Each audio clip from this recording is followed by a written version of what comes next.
qui fait changer de banque, c'est clairement le crédit immobilier. Vous avez une envie de faire un crédit immobilier. Est-ce que votre banque va être celle qui va dire oui à ce moment-là? Et est-ce que c'est celle qui va être la mieux placée à ce moment-là? Comment on sait si je suis finançable ou pas sur un projet?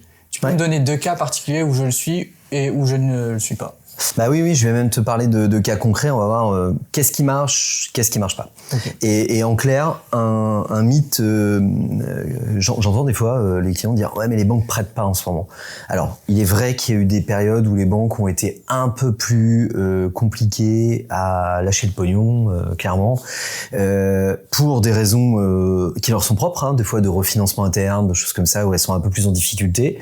Et puis également pour des raisons, on a eu le HCSF, qui est le Haut Conseil à la stabilité financière, qui est venu perturber un peu le game pendant un moment. Ils ont toujours été là, en fait, mais ils regardaient de loin un peu ce que les banques faisaient. C'est un organisme, en gros, qui a trouvé son utilité.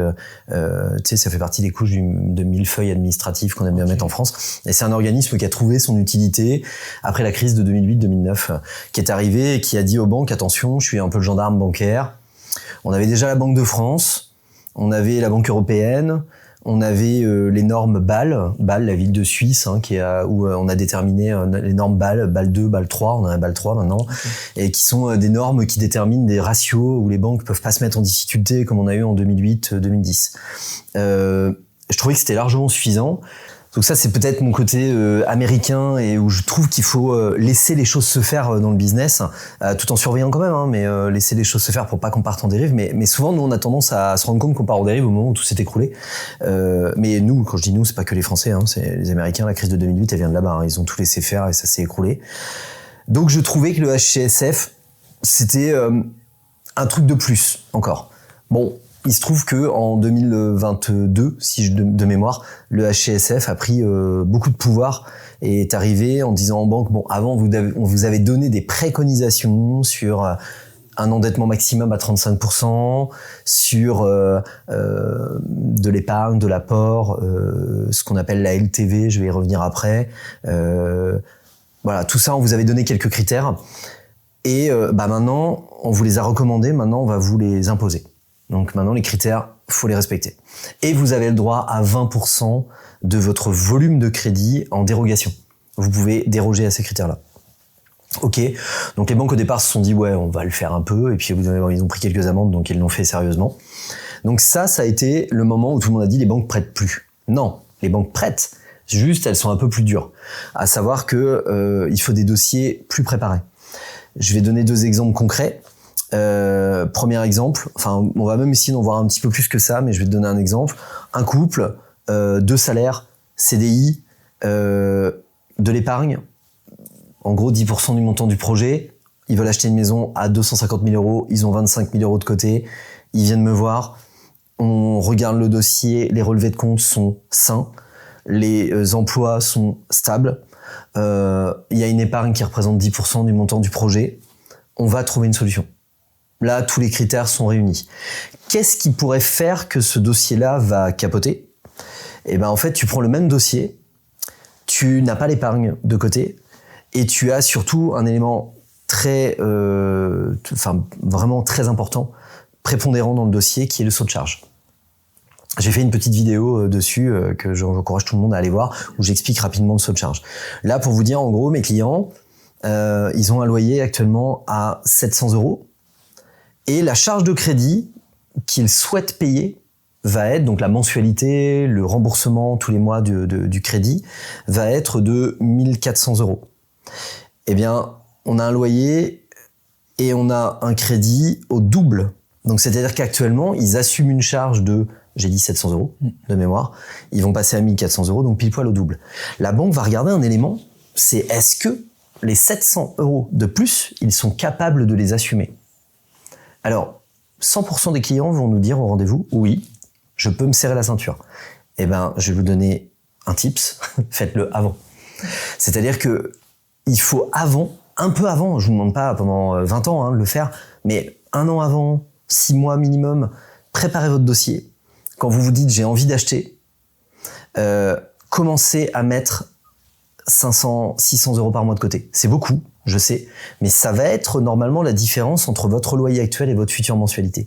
Bien entendu, si vous habitez dans une grande ville et que vous avez un loyer à 1400 et que vous allez passer à 1400 de mensualité, no problème, on y va, on n'a pas de saut de charge, vous mettez un petit peu d'argent de côté, 150, 200 euros, vous avez une gestion saine, ok, c'est bon.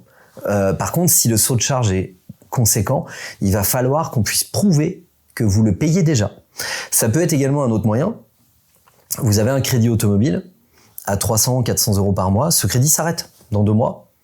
Eh bien, en fait, on va dire que vous assumiez une charge de 700 euros de loyer, plus 300 euros de crédit auto, 1000 euros. Donc là, du coup, on passe de 1000 à 1004. C'est pas énorme. Si vos relevés de compte présentent un solde positif en fin de mois de 400 euros, ok, on y va. Si c'est pas le cas, c'est compliqué.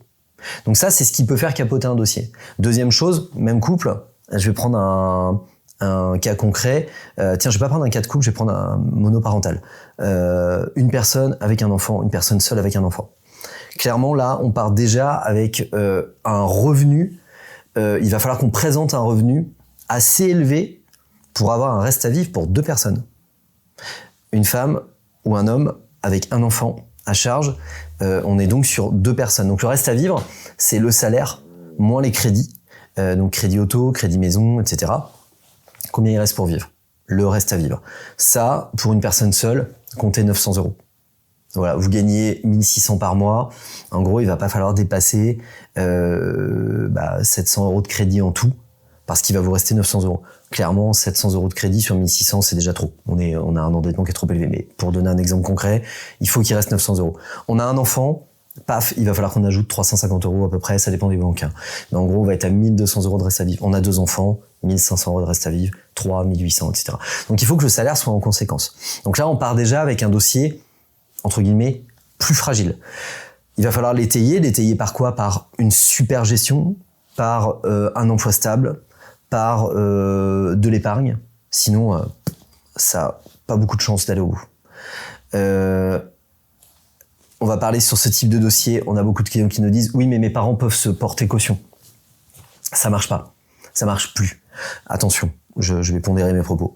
Ça marche plus, pourquoi? Parce qu'en fait, les banques se sont fait... Tu sais, en fait, les banques, elles évoluent en fonction des tribunaux, quoi. En fonction des procès qu'elles se prennent. Voilà, je me suis pris un procès, j'ai perdu et mon crédit, je l'ai dans le baba. Pourquoi? Parce que j'ai prêté à une personne avec une caution, sauf que la caution, c'est sa mère, elle a 70 ans, elle est locataire. De toute façon, je pouvais pas la saisir. Et puis, si je la saisissais, elle était obligée de déménager, de revendre son appart, etc. Bon, paf, le tribunal dit, monsieur le banquier, au revoir, votre dette, vous vous asseyez dessus. Donc les banques ont dit, les cautions, ça vaut plus rien. Parce qu'une caution, c'est pareil. Vous avez les parents qui se portent caution, ils travaillent, demain ils sont au chômage, ils ont plus de salaire. On peut pas saisir la caution. On va pas saisir une personne au chômage qui a déjà du mal à payer son loyer, etc. Donc la caution ne vaut pas. En fait, on ne prête pas sur une caution. Par contre, une caution appuie un dossier. Donc on a quelques banques encore qui peuvent appuyer le dossier. Un exemple, t'es à la caisse d'épargne, tes parents sont au Crédit Agricole, tu viens m'amener un dossier, ton dossier est un peu sensible, un peu fragile. Je vais peut-être l'emmener au Crédit Agricole où ils vont avoir un visu sur tes parents qui gèrent bien, etc. Et ils vont savoir que, peut-être sans même faire signer une caution, bon, on a les parents qui sont là, ils ont de l'épargne, on sait qu'ils vont aider leurs enfants si jamais il y a quoi que ce soit. Tu vois, c'est pas une vraie caution, mais ça va pouvoir peser dans la balance. Donc tout ça, c'est des petits tips que nous, on connaît bien. Qu'est-ce qui peut faire qu'un dossier réussit également? On a des fois des dossiers lourds, c'est-à-dire avec des gros investissements. On va parler par exemple du locatif. Un dossier locatif, qu'est-ce qui fait qu'il réussit? Épargne obligatoire. Et là, c'est un super bon conseil. Il y a des années, depuis que je fais ce métier-là, on a eu une période où les banques avaient un calcul. On pourra refaire une vidéo sur la méthode de calcul d'un investissement locatif. Je vais pas parler de la rentabilité parce que alors ça, la rentabilité, il y a 50 méthodes de calcul. Moi, j'ai la mienne. Il y a des vendeurs de formation sur YouTube et tout qui vont te faire croire à des rentabilités absolument colossales. Moi, je la calcule pas pareil. Enfin, voilà. Mais par contre, on fera des vidéos sur la méthode de calcul de l'endettement d'un investisseur parce que ça, c'est hyper important. Alors, un investisseur, t'en es à ton premier investissement. Nous, ce qu'on conseille, c'est surtout ce que les banques aiment bien, c'est que tu es d'abord investi dans ta résidence principale et qu'après tu fasses du locatif. Ça dépend de la zone. Si tu es à Paris, faire du locatif, c'est pas déconnant. Tu fais du locatif sur Caen, tu fais du locatif sur Angers, tu fais du locatif sur Lille, etc. Là où c'est moins cher que Paris. Lille, c'est peut-être pas le bon exemple, mais là où c'est moins cher que Paris. Pourquoi ? Parce qu'en fait, on sait qu'à Paris, tu vas avoir du mal à t'acheter ta résidence principale. Par contre, à Caen, en province, normalement, tu peux acheter ta résidence principale. Donc, on aime bien que tu l'achètes en premier. Mais tu viens nous voir pour le locatif. En fait, le locatif, qu'est-ce qui peut faire qu'un dossier passe ? C'est l'épargne. S'il n'y a pas d'épargne, il n'y a pas de locatif. Pourquoi ? Parce que avec cette fameuse méthode de calcul dont je te parle, où à un moment, on faisait un calcul, ce qu'on appelle le calcul différentiel. Donc, en clair, rapidement, ça change beaucoup le taux d'endettement. On déduisait le loyer du crédit et ça te donnait soit une charge, soit un revenu. Si tu avais la chance que ton loyer soit beaucoup plus élevé que ton crédit. En clair, ce qu'il faut retenir, c'est que les loyers, on les pondère de 30%. C'est la majorité des banques font ça, il y en a qui font un peu moins, qui pondèrent un peu moins, mais la majorité pondère de 30%. Pourquoi ? Parce que c'est les charges locatives, les impôts, les vacances locatives. Les vacances locatives, c'est pas le locataire qui part en vacances, je précise, c'est l'absence de locataire pendant un moment. Okay. 2-3 petits travaux, etc. Tu vas réellement avoir dans ta poche 30% du loyer que tu encaisses. Donc les banques considèrent ça. Et du coup, pendant un moment, avec ce calcul différentiel, on avait des clients qui ont pu s'endetter et obtenir un patrimoine démesuré par rapport à leur revenu habituel, leur revenu de travail. Okay. Donc c'était pas des rentiers, tu vois, c'était des gens qui travaillaient, qui gagnaient 2 000, 3 000 euros par mois, qui se disaient, tiens, moi je vais... Et des fois, on a vu financer des millions d'euros de patrimoine à ces gens-là. Ils achetaient un appart, 2 apparts, 3 apparts, un immeuble, etc. Puis ça passait tout le temps. Tout ça va très bien, jusqu'au moment où le petit grain de sable arrive. Petit grain de sable, c'est travaux. Et les travaux, ils arrivent jamais tout seuls. T'as tous les radiateurs d'un appart, enfin d'un immeuble qui pète. T'as le ravalement à refaire. T'as une toiture à refaire. Tu as une catastrophe naturelle, on en entend beaucoup parler en ce moment, ça arrive pas mal, qui vient ruiner un peu, et puis l'assurance rembourse pas trop, parce que c'est mal assuré ou parce que c'est pas assuré, tout simplement ça. Bon, bah là, faut faire. T'as 3 locataires qui payent pas sur tes 10 que tu as.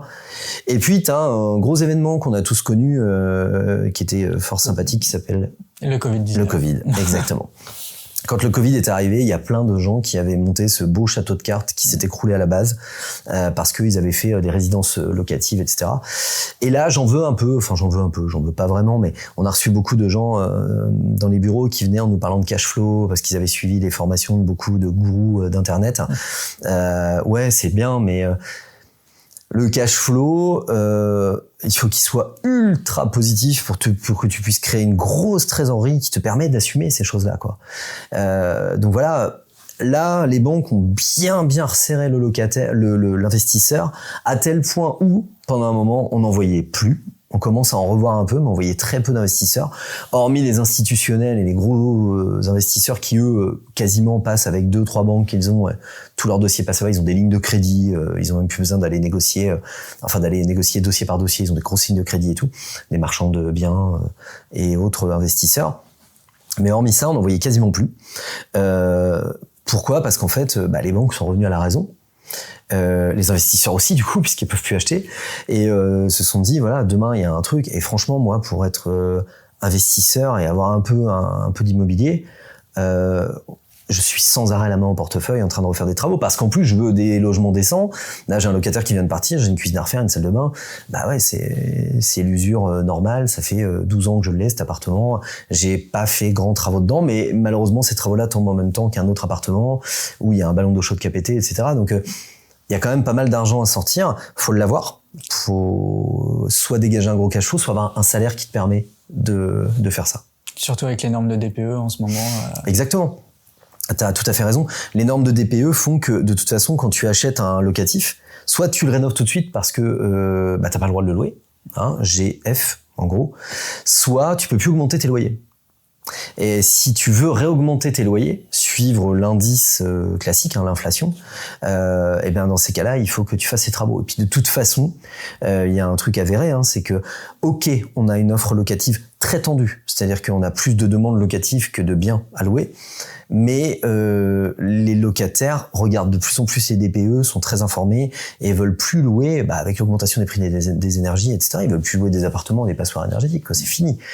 Donc les locataires à l'ancienne, hein, les vendeurs de sommeil comme il y avait avant, c'est niet. Donc ça, voilà un élément qui fait, pour l'investisseur, ça peut faire capoter. Par contre, pareil, un dossier propre, préparé, une belle épargne, une résidence principale déjà commencée à payer, etc.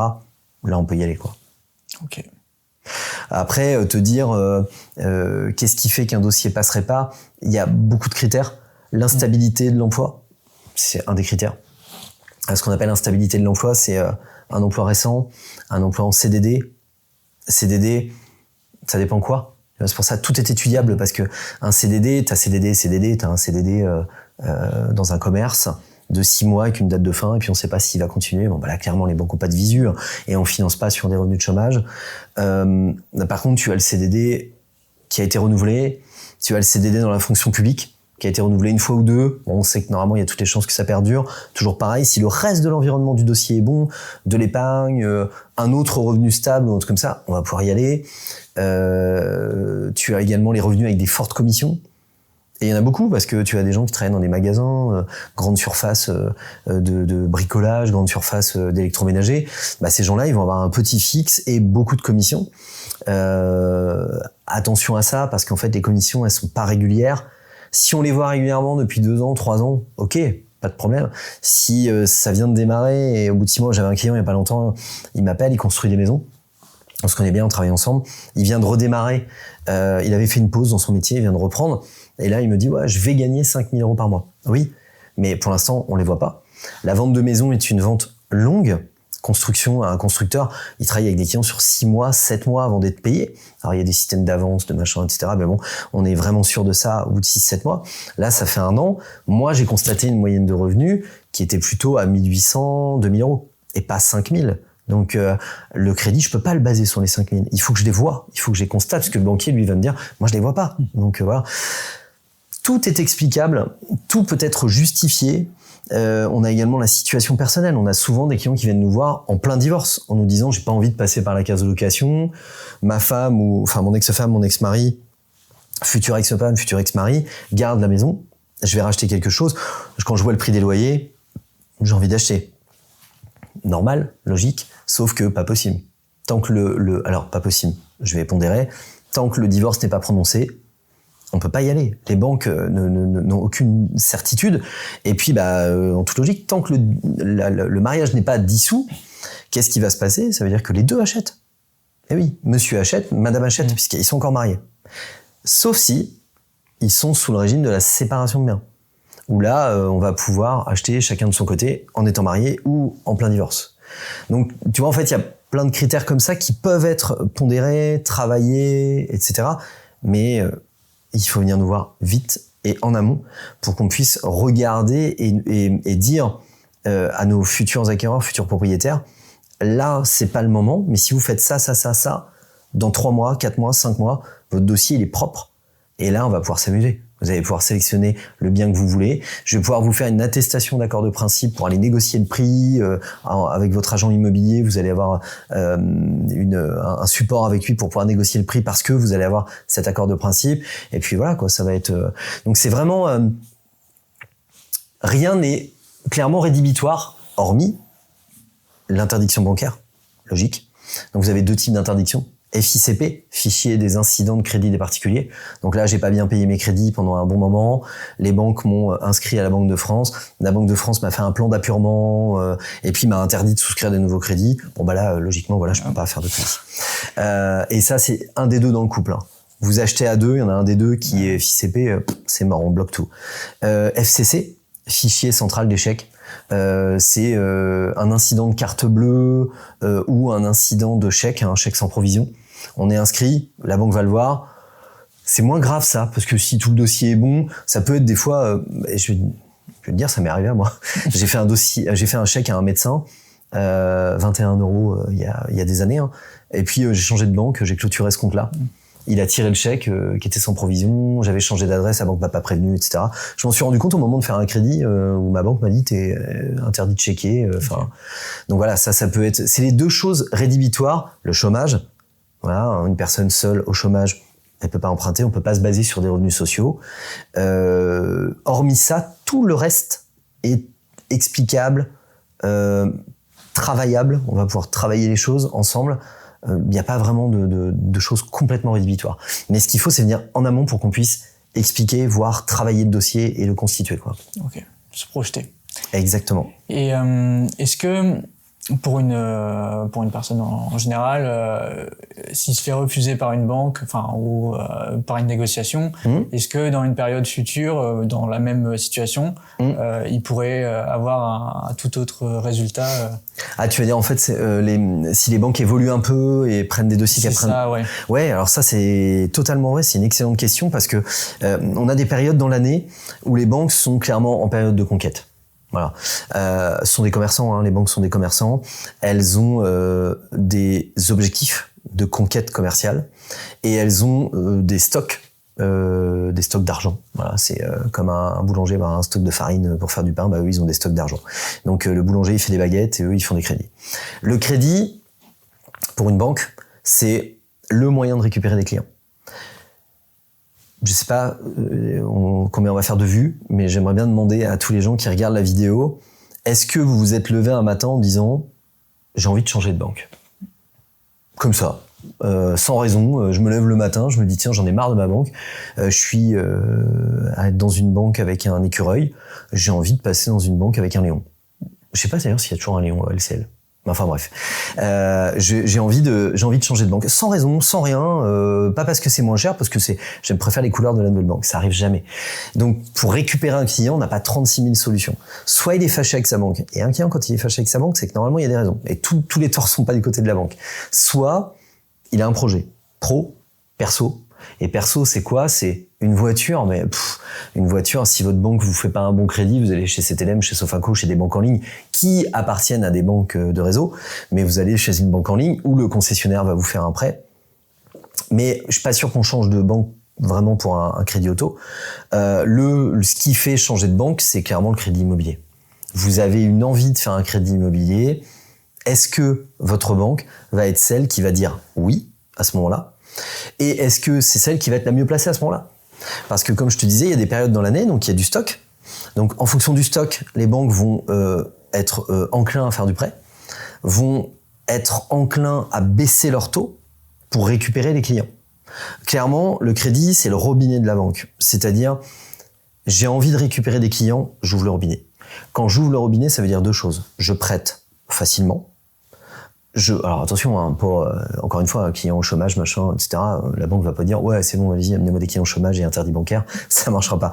Par contre, je vais prêter un peu plus facilement, je vais regarder les dossiers d'un meilleur œil. C'est-à-dire que là où j'aurais pas voulu parce que le client n'a pas le niveau de revenu que j'aurais aimé dans ma cible de clientèle, et je vais y revenir après là-dessus, je vais faire une exception. Voilà. On a une banque là depuis le début de l'année qui nous a fait, en gros, pendant 6 mois, elle nous a dit arrosez-nous de dossiers, on peut tout prendre. Encore une fois, tout prendre avec un revenu, avec de l'apport. Cette banque-là demande de l'apport. L'apport n'est pas obligatoire dans toutes les banques, mais celle-là en demandait. Je vais prendre parce que je veux rentrer des clients. Parce que cette banque-là avait elle avait eu une érosion de ses clients depuis quelques temps pour différentes raisons de politique commerciale. Et puis du coup là, elle a dit j'ai besoin de refaire le plein de clients. Donc dans ces cas-là, les deux méthodes, c'est je baisse mes taux, j'appelle mes partenaires courtiers et je leur dis je baisse les taux les gars, vous pouvez y aller, et je regarde tous les dossiers. Je suis plus élitiste. Voilà. Et là, dans ces cas-là, ça marche, forcément. C'est-à-dire que nous, on regarde, on fait waouh, grosse différence de taux. Faut pas que la différence elle soit de 0,05, sinon ça marche pas. Mais quand on a 0,30, 0,40 de moins que la concurrence, oui, là nos clients, on les fait profiter de ça. Donc ça, le courtier, il sait.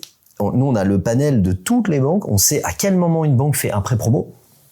Il y a des banques, leur méthode, c'est pas forcément de baisser les taux, mais c'est de faire des prêts promotionnels. On a une banque qui nous faisait 50 000 euros à 0. Si on amenait un client avec un porteur de projet, avec un projet peu énergivore. Voilà, eux, ils avaient envie de rentrer du client vert. Un prêt à taux zéro, quoi. Ouais, voilà, c'était un prêt à taux zéro, mais pour tout le monde, quoi. Pas forcément sous les conditions qu'on peut connaître du prêt à taux zéro. On a d'autres banques qui nous font 25-30 000 euros à 0,90. Donc, ce qui abaisse le taux moyen.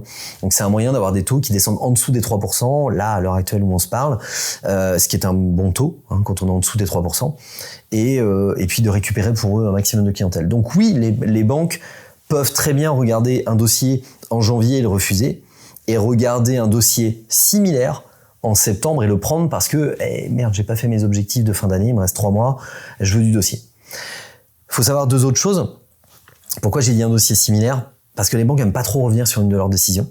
Donc quand elles ont dit non, elles ont dit non. C'est-à-dire que le dossier, si elles ont bien fait leur travail, le dossier est indiqué comme étudié et refusé. Il faut qu'on présente un nouvel argument pour pouvoir leur présenter. Par contre, j'ai soumis ton dossier à la banque X en janvier.